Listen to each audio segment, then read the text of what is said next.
ఓసారి political screen మీదకు వస్తారు. వచ్చిన ప్రతిసారి తన స్టైల్లో గంట గట్టిగానే మోగించి వెళ్ళిపోతారు.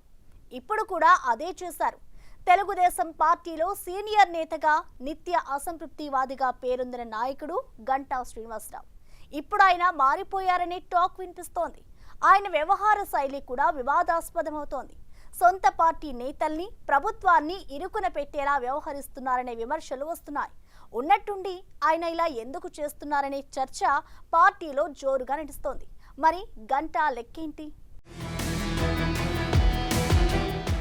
మాజీ మంత్రి గంటా శ్రీనివాసరావు వ్యవహార శైలి తెలుగుదేశంలో హాట్ టాపిక్ గా మారింది. గత ఎన్నికల్లో భీమిలి నుంచి గెలిచిన ఆయన కూటమి సర్కార్ అధికారంలోకి రాగానే మంత్రి పదవి ఆశించారు. కానీ వివిధ సమీకరణాలతో ఆయనకు ఛాన్స్ దక్కలేదు. దాంతో తన పని తాను చేసుకుంటున్నారు. పర్లేదు, అంతా బాగానే నడుస్తుందనుకుంటున్న టైంలో గంటా వ్యవహార శైలిలో మార్పు వచ్చిందనే చర్చ జరుగుతోంది. ఇటీవల ప్రభుత్వాన్ని ఇరుకున పెట్టేలా వ్యవహరిస్తున్నారనే కామెంట్లు వినిపిస్తున్నాయి. ఈ మధ్యకాలంలోనే తన నియోజకవర్గంలో ఓ ఉద్యోగిపై చేసిన వ్యాఖ్యలు వైరల్ గా మారాయి. పారిశుధ్య నిర్వహణపై ఓ శానిటరీ ఇన్స్పెక్టర్ పై ఆగ్రహం వ్యక్తం చేసే క్రమంలో రాస్కెల్ అంటూ మాట్లాడిన వ్యాఖ్యలు వివాదాస్పదమయ్యాయి. ఇవేవీ చల్లారక ముందే విశాఖ నుంచి అమరావతికి విమాన సర్వీసులు లేకపోవడంపై చేసిన ట్వీట్ రాజకీయంగా చర్చనీయాంశమైంది. విశాఖ విమాన సర్వీసుల తీరుపై అసహనం వ్యక్తం చేస్తూ గంటా శ్రీనివాసరావు తన ఎక్స్ ఖాతాలో పోస్టు పెట్టారు. అది కాస్త స్టేట్ మొత్తం హాట్ టాపిక్ గా మారింది. తెలుగుదేశం పార్టీకి చెందిన కింజరాపు రామ్మోహన్ నాయుడు పౌర విమానయాన శాఖ మంత్రిగా ఉన్నారు. భోగాపురం అంతర్జాతీయ విమానాశ్రయం నిర్మాణంలో ఆయన కీలకంగా వ్యవహరిస్తున్నారు. ఎప్పటికప్పుడు పనులను పర్యవేక్షిస్తున్నారు. మరోవైపు రాష్ట్ర వ్యాప్తంగా సీప్లేన్ల ఏర్పాటు, అంతర్జాతీయ విమాన సర్వీసులు, ఇతర వసతులు ఏర్పాటు చేయడంలో కేంద్ర మంత్రి రామ్మోహన్ నాయుడు కృషి చేస్తున్నారు. ఏపీ వ్యాప్తంగా విమాన సర్వీసులు పెంచే విధంగా ఆయన పనిచేస్తున్నారనే చర్చ ఉంది.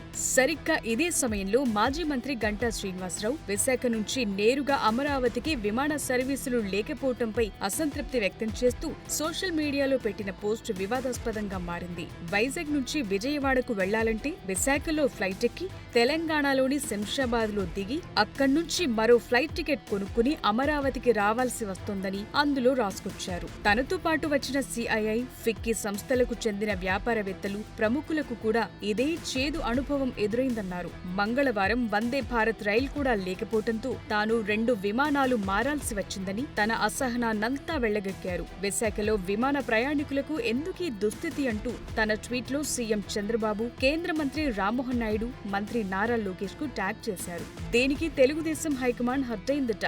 దాంతో గంటా వ్యవహారంపై అధిష్టానం స్పందించాల్సి వచ్చిందనే టాక్ పార్టీలో వినిపిస్తోంది.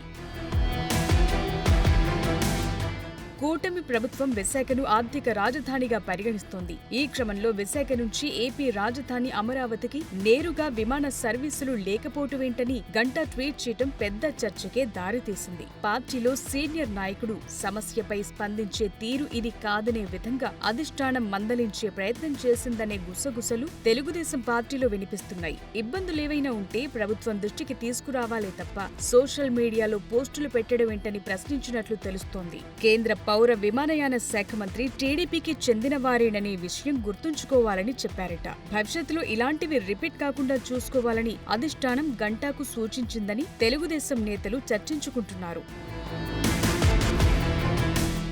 గతంలో పార్టీ అధికారంలో ఉన్నప్పుడు అవంతి శ్రీనివాస్ తో విభేదాలు, ఆ తరువాత ఎన్నికల్లో గెలిచాక ఎప్పుడు పార్టీ వీడతారోనని 5 ఏళ్లు సస్పెన్స్ కొనసాగిన పరిస్థితి. ఇప్పుడు కూటమి ప్రభుత్వం అధికారంలోకొచ్చాక మంత్రి అవుతారనుకున్న ఆ అవకాశం దక్కలేదు. దాంతో ఏదో రకంగా ఏదో ఒక ఇష్యూపై గంటా శ్రీనివాసరావు అసంతృప్తి వెళ్లగక్కటంపై పార్టీ పెద్దలు అసహనం వ్యక్తం చేస్తున్నారట. ఇప్పుడు అధిష్టానం హెచ్చరికతోనైనా గంటా తీరు మారుతుందా లేక ఇలాగే కొనసాగుతుందా అన్నది ఆసక్తి రేపుతోంది.